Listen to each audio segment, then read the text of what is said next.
Yesu ashimwe cyane. Shalom shalom, ndabashuhuje mu izina ry'umwami wacu Yesu Kristo.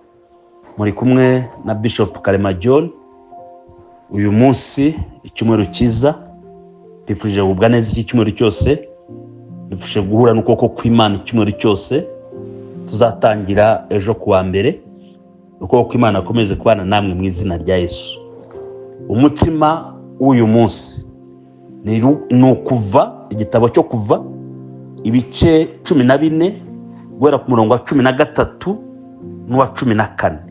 avuga ngo Mose asubiza abantu ati, mwitinya, mwihagararire gusa murebe agakiza Uwiteka ari bubazanire uyu munsi, kuko abanyegiputa mwabonye uyu munsi mutazongera kubabona ukundi. Uwiteka ari barwanirire, mwamwe mwicecekere. Amen. Mose yarimo yibutsa Abisiraheli ko badakwiriye kwirwanirira. Twibuke ko mu Kuva 13-18 Abisiraheli bagutse muri Egiputa bafite intwaro. Icyo ni icya mbere. Icya kabiri, bari bamaze imyaka 400 birwanirira, bibeshaho, bipfaho. None Imana irimo irabashyira mu biganza byayo ngo ibarwanirire.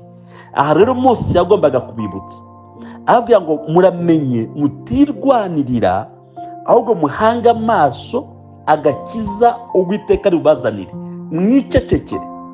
Ingabo z'Abanyegiputa mumaze imyaka 400 mureba, zibakoresha uburetwa, zibakubita ibiboko, zibaha ibiryo by'agahimano. Uyu munsi amaso yanyu nagazongera kuzibona ukundi. Ariko ni gute izi ngabo zishobora kuvaho? Ni gute izi ngabo zishobora gutsindwa? Ni gute ingabo zikurwanya zishobora gutsindwa? Ni gute ingabo zikurwanya zishobora gushiraho? Ni gute ingabo zikurwanya ushobora kuzirusha imbaraga? Ni igihe uzikuyeho amaso ukayahanga Uwiteka. Haleluya, haleluya, haleluya.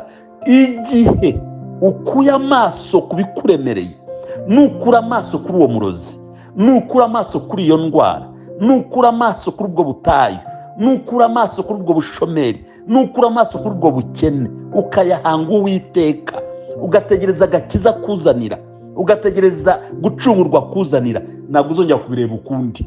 Niyo nama Mose yagiriye abantu. Ahanga Abisiraheli bari ku nyanja itukura, ingabo za Farawo zibagose, badafite aho binyagamburira. Mose avuga ngo nta kindi gihari, ibyo kurwana mu byihorere, kuko ni murwana wenda mukanabanesha, namwe nagabura bari bwipfe mu ntambara, ariko muhanga Uwiteka amaso. Uyu munsi arabazanira agakiza bigaragare mu isi yose ko Uwiteka ajya akiza abantu be. Inama ntabwo uyu munsi niyihe rero, nuko ibyo urimo kunyuramo byose, ubuzima urimo kunyuramo, imibereho urimo kunyuramo, byaba ibyiza, byaba ibibi, byaba ibisubizo, byaba ibikomeye, waba ushoboye, iringira Uwiteka, muhanga amaso, musenge, mukorere, mushake, muramye.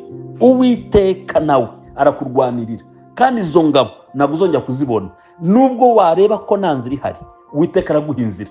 Inyanja yari yuzuye kandi itukura, ariko Uwiteka ahashyira inyama, ahashyira inzira humutse, bahambukira humutse, bahanyura humutse mu nyanja hagati. Ingabo za Farawo zibakurikiye zirengerwa n'amazi. Hari ingabo zikuri inyuma, hari ingabo zikugose, hari ingabo z'indwara, hari ingabo z'ibigeragezo, hari ingabo z'ubutayu, hari ingabo z'ubukene, hari ingabo z'amagambo y'abantu. Humura, hanga Uwiteka amaso. Izo ngabo zikuri inyuma nazo Uwiteka afite igisubizo cyazo mu izina rya Yesu Kristo. Iki cyumweru cyose ingabo zose ziguhagukiza Abanyegiputa zari zigukurikiye, zarwanyaga ubuzima bwawe, zabuhigaga. Hanga amaso Uwiteka, wirebe inyuma y'ingabo ziva, reba Uwiteka imbere aho ujya, ari bukurwanirire, aradiringa n'izo ngabo mu izina rya Yesu. Amaso yawe nagazibona ukundi, ahubwo areba gutarwa kuva ku Uwiteka. Yesu abaha umugisha kandi abagirire neza icyumweru, akurwanirire nk'uko arwaniye Abisiraheli ku nyanja itukura, akugirire neza, akwiteho mu rugo rwawe, akwiteho mu buzima bwawe, akwiteho mu kazi kawe, akwiteho, akurwanirire, agushyigikire, agufashe mu izina rya Yesu rikomeye kandi isumba amazina yose. Amen. Shalom shalom. Imana ibaha umugisha, imbaraga z'Imana zikomeze kubana namwe, kuko Imana akomeze gukora ibitangaza. Ukomeze ubane natwe, ukomeze ugendane natwe muri urugendo. Ndabizi ko Imana izakora ibitangaza mwakire umutima w'umunsi kandi mugubwe neza. Icyumweru cyiza, umunsi mwiza, mu izina rya Yesu, amen.